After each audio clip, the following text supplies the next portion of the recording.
नमस्कार, स्वागत है आपका न्यूज 80 पर। मैं हूं आपके साथ राहुल राणा। क्या जयंत चौधरी इंडिया अलायंस में वापसी करने वाले हैं? यह सवाल राजनीतिक गलियारों में तो उठ ही रहा है, लेकिन गांव गली चौक चौराहों पर भी अब इस सवाल की गूंज सुनाई देने लगी है, क्योंकि जयंत चौधरी ने इंडिया अलायंस से गठबंधन तोड़ने के बाद एनडीए में जाने के लिए इशारा कर दिया। लेकिन औपचारिक तौर पर घोषणा जो होनी थी वो ना तो बीजेपी की ओर से अभी तक हुई और न ही जयंत चौधरी की तरफ से राष्ट्रीय लोकदल के नेता इंतजार कर रहे हैं जयंत चौधरी के आधिकारिक तौर पर एनडीए में जाने की घोषणा क्या, क्योंकि अब 2024 का लोकसभा चुनाव है, तमाम राजनीतिक दलों को चुनाव में जाना है। तो इसलिए अब जो राष्ट्रीय लोकदल के नेता, राष्ट्रीय लोकदल के कार्यकर्ता है, अपने नेता के आधिकारिक तौर पर ऐलान का इंतजार कर रहे हैं।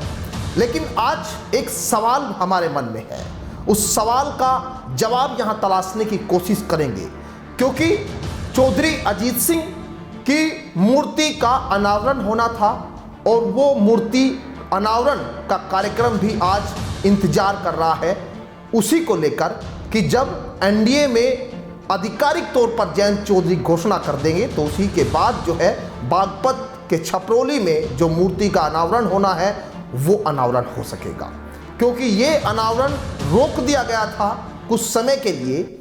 और लेकिन इसमें एक बड़ा सवाल यहाँ लोग पूछने लगे हैं कि आखिर क्या प्रमोद किस्नम से भी छोटे नेता हो गए हैं जयंत चौधरी, क्योंकि 2 दिन पहले प्रमोद किस्नम ने कांग्रेस छोड़ी और उसके 2 दिन बाद में कालकी धाम का उद्घाटन करने के लिए प्रधानमंत्री नरेंद्र मोदी गए और वहां पर प्रमोद किस्नम की तारीफ कर दी। लेकिन क्या जयंत चौधरी को प्रधानमंत्री मोदी से समय नहीं मिल पा रहा है, इसीलिए आधिकारिक तौर पर अभी ऐलान नहीं हो पा रहा है, या फिर सीटों को लेकर कोई पैंच फंसा है? क्योंकि कहा यह भी जा रहा है कि जब से किसान आंदोलन शुरू हुआ है उसके बाद से राष्ट्रीय लोकदल के और एनडीए में जाने की जो चर्चा है वो कहीं रुक सी गई है। जो जयंत चौधरी हमेशा किसानों के साथ चलते रहे, जो किसानों की आवाज को बुलंद करते रहे, आज वो भी शायद यही सोच रहे होंगे कि जो किसान आंदोलन है वो किसी तरह से थम जाए, क्योंकि बात एनडीए में साथ जाने की है, सत्ता के साथ जाने की है। लेकिन जब किसान आंदोलन चल रहा है तो यहां पर राष्ट्रीय लोकदल की मुखालफत भी जमकर हो रही है। राकेश टिकैत किसान नेता हो या फिर दूसरे किसान हो, ये पूछ रहे हैं और कह रहे हैं कि क्या जयंत चौधरी किसानों को जाकर समझा पाएंगे या फिर प्रधानमंत्री से उनकी मांग मनवा पाएंगे। यह अपने आप में बड़ा सवाल है। लेकिन जहां जयंत चौधरी अब एनडीए में जा रहे हैं उसके बाद एक सवाल यह भी उठ रहा है कि क्या जयंत चौधरी ने यह फैसला कहीं गलत तो नहीं ले लिया, क्योंकि ना तो अब वो वापस आ सकते हैं और ना वो आगे जा पा रहे हैं। सूत्र तो यहां तक भी बता रहे हैं कि जयंत चौधरी की बीजेपी के बड़े मंत्री ने गृह मंत्री से मुलाकात कराई और गृह मंत्री ने छोटी सी एक मुलाकात में 2024 के लोकसभा चुनाव की तैयारी को लेकर कह दिया।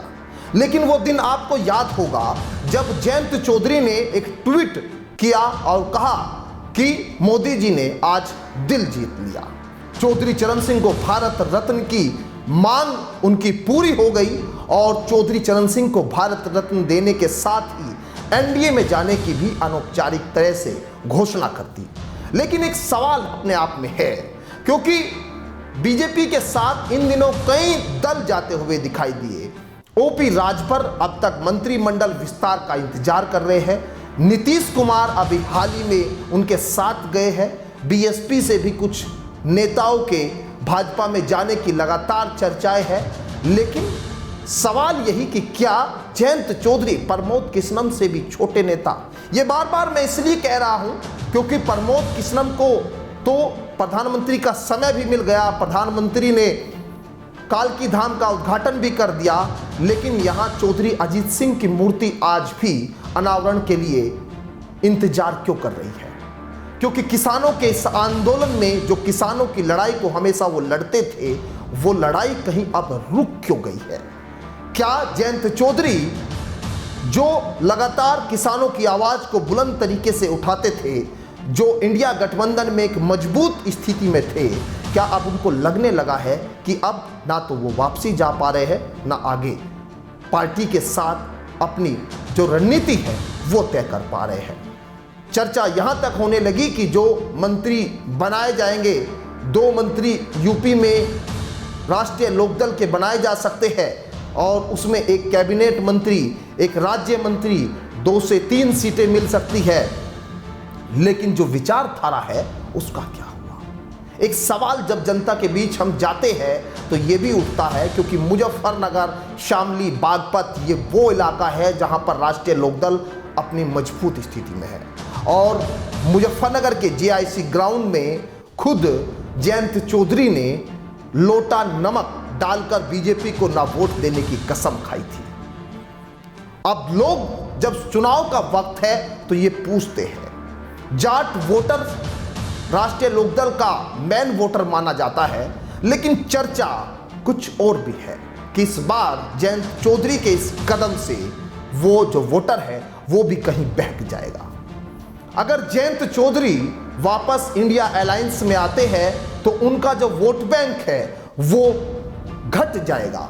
और जयंत चौधरी के इस फैसले को लेकर भले ही नेता साफ तौर पर यह कहते दिखाई दे रहे हो कि जो हमारे चौधरी साहब का आदेश होगा उसको हम आगे फॉलो करेंगे और उसी पर हम काम करेंगे, लेकिन जनता के बीच, क्योंकि जनता ना तो किसी के लिए इंतजार करती है और ना ही जनता किसी के लिए परमानेंट जो है उसके वोटर्स होती है, क्योंकि लड़ाई विचारधाराओं के लिए होती है। और लड़ाई यहाँ पर कहीं ना कहीं लोकल स्तर पर, जिले स्तर पर, ब्लॉक स्तर पर समर्थकों की भारतीय जनता पार्टी के नेताओं के साथ आज भी बनी हुई है।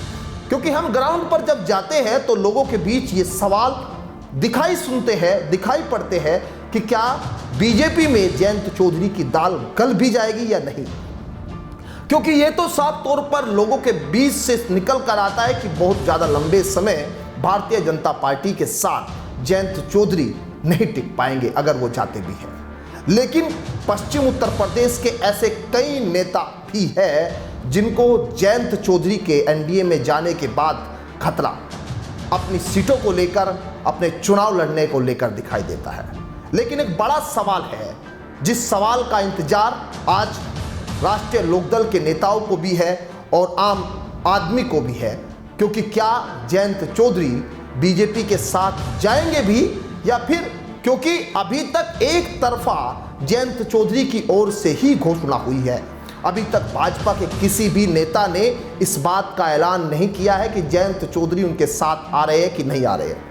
यानी अभी तक एक तरफा फैसला हुआ है, दूसरी तरफ से हाँ होना बाकी है, और वो भी उस स्थिति में जब भारतीय जनता पार्टी के नेता जयंत चौधरी को अपने साथ लाने के लिए उतावले दिखाई दे रहे थे, आज वो उनको पूछ तक नहीं रहे। जयंत चौधरी के पिता चौधरी अजीत सिंह की मूर्ति आज भी अपने अनावरण का इंतजार कर रही है। चौधरी चरण सिंह जो विचारधारा लेकर चले थे, वो विचारधारा क्या आज कहीं खो गई है? ये जनता के सवाल जो मैंने आपके सामने रखे हैं, और राष्ट्रीय लोकदल के नेताओं के मन में भी ये बात जरूर होगी कि उनके नेता कब आधिकारिक तौर पर ऐलान करेंगे, क्योंकि ना तो वो इधर के रहे ना वो उधर के रहे। अब ऐसे में किसान आंदोलन कहीं ना कहीं जयंत चौधरी के गले की हड्डी बन गया है, गले की फांस बन गया है, क्योंकि पिछले कई दिनों से ना तो जयंत चौधरी इस पर कोई बयान दे रहे हैं, जो किसानों की बात करते थे वो आज किसान आंदोलन पर चुप है। उनके मन भी ये कह रहा होगा कि शायद ये फैसला कहीं गलत तो नहीं लिया गया, लेकिन इंतजार है उनके आधिकारिक तौर पर ऐलान का, क्योंकि भारतीय जनता पार्टी के चक्रव्यूह में तो जयंत चौधरी अब फंस चुके हैं। अगर वो चक्रव्यूह से निकल पाए तो ये अपने आप में एक बड़ी बात होगी, क्योंकि चर्चा ये भी लगातार चलने लगी कि जयंत चौधरी के विधायक को तोड़ने की भी कोशिश जरूर यहाँ पर होगी। हालांकि जो नेता, जो विधायक राष्ट्रीय लोकदल के जुड़े हुए हैं, वो जरूर चौधरी चरण सिंह की विचारधाराओं को मान रहे हैं और अपने नेता के आधिकारिक ऐलान का इंतजार कर रहे हैं। लेकिन सवाल बड़ा है कि आखिर ये ऐलान कब तक होगा? चौधरी अजीत सिंह की मूर्ति को और कितना इंतजार करना पड़ेगा?